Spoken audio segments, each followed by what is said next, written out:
Welcome, children of the night, and we are continuing on our Cradle of Filth discography review. We are balls deep into their discography.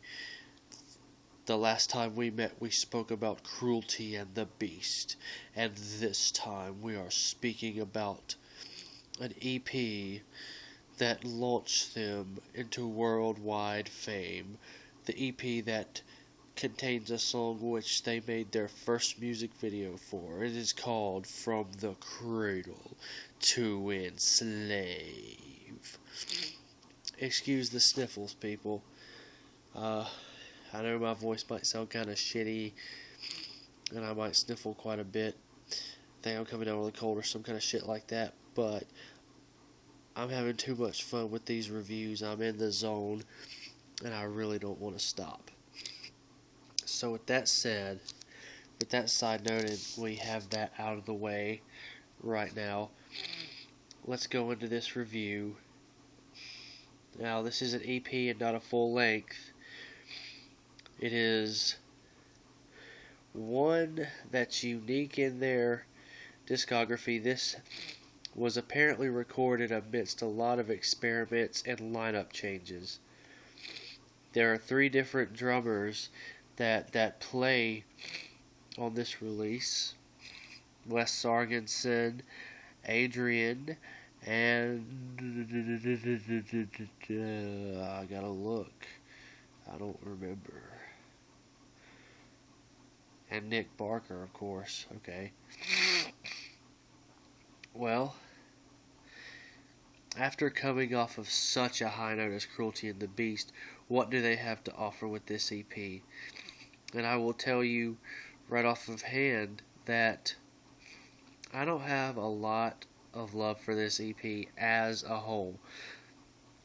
The best thing I took away from this EP was the first 2 tracks, the tracks that were new tracks, the tracks that were their original tracks, which was From the Cradle to Enslave and Of Dark Blood and Fucking.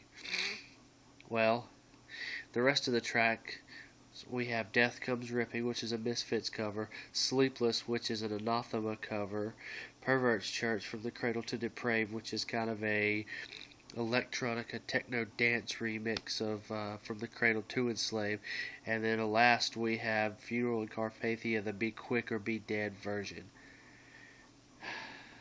I hate to say this, guys, but this album is probably going to get a pretty low rating from me.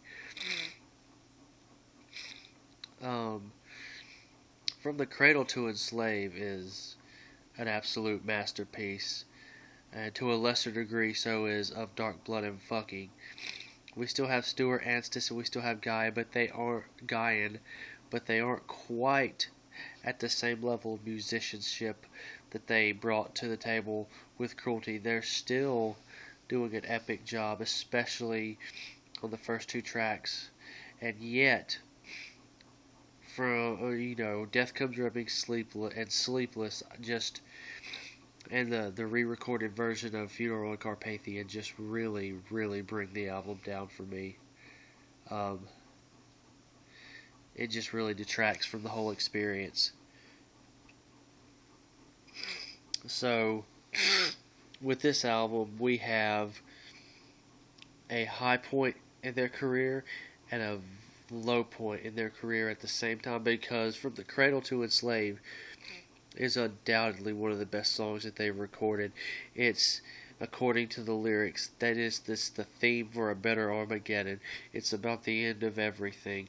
Great lyrics. It's got some great riffing, a little thrash and allude there, a little bit of thrashiness, a little bit of riffage. Death Comes Ripping, well, Of Dark Blood and Fucking is just kind of a signature Cradle of Filth song from this era. It still doesn't have quite the level of musicianship that was on the previous albums, but it's a damn good song. It's still one of my favorites. Then you have their 2 cover songs that are on the album, Death Comes Ripping and Sleepless. And while these aren't bad tracks, they just really don't do anything for me. I feel like they were poor choices for Cradle of Filth to cover. it's weird listening to Cradle of Filth cover a Misfits song and an Anathema song. It's just an experience that I don't enjoy too much. They're not bad tracks by any stretch of the imagination. I just personally don't enjoy it. And then comes Pervert's Church, which is like a dance remix, and I thoroughly enjoy it. Yeah, I think it's well that they placed it on an EP, not on a full length, but it still does it really does nothing to either bring the album up or bring the album down. It's just a fun little remix thing, a little experiment that they did, which they do, they've done several of these. Dance Macabre they did, and they also did Twisting Further Nails, which is my favorite of their dance remixes. And then on to the final track, which was Funeral in Carpathia, the Be Quick or Be Dead remix. And this is where the album really falls apart for me. I think that this re-recorded version lacks all of the atmosphere of the original one. It's it's like the original one, but lacking in all the atmosphere, lacking in the viciousness of Danny's vocals, lacking in the dynamics and the musicality of it. It's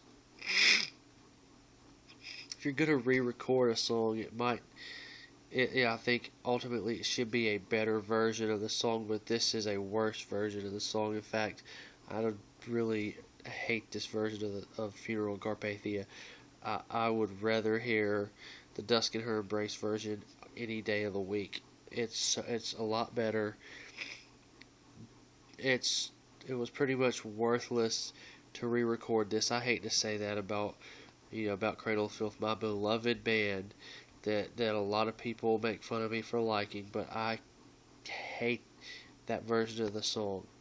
So with that said,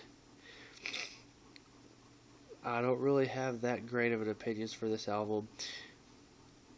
From the Cradle to Enslave of Dark Blood and Fucking are the high points of this album. The rest of the album just kind of falls low. So, for those two songs, I'll give you ratings for those two songs separately. 10 out of 10 for From the Cradle to Enslave, 9 out of 10 for Dark Blood and Fucking, 7 out of 10 for Pervert's Church. The rest, I don't really want to give them a score. I just don't like them that much. They're not terrible tracks. They're not, this is shit. This is pure derivative bullshit. No, it's not pure shit. I just don't enjoy it. I think there were poor song choices. I don't think they were executed all that well. And I think I will say about the Funeral in Carpathia remake, it's purely unnecessary filler.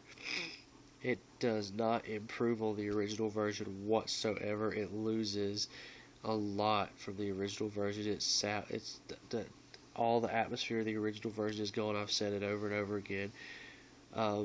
But it's worth a listen merely for From the Cradle to Enslave and Dark Blood and Fucking. So, final score, 65 out of 100. Lowest score I've given a Cradle album so far in this series. But not to fret my filthy friends. The next album we shall be reviewing, and I'm probably going to wait till this fucking cold is over to do it, is Midian. Where do they go from here? Where do they go with the lineup changes? Losing Stewart, losing Nick. Can they recover from these lineup changes? We shall see in the next Chronicle of Cradle of Filth album reviews. I'm Agent Mad Hat.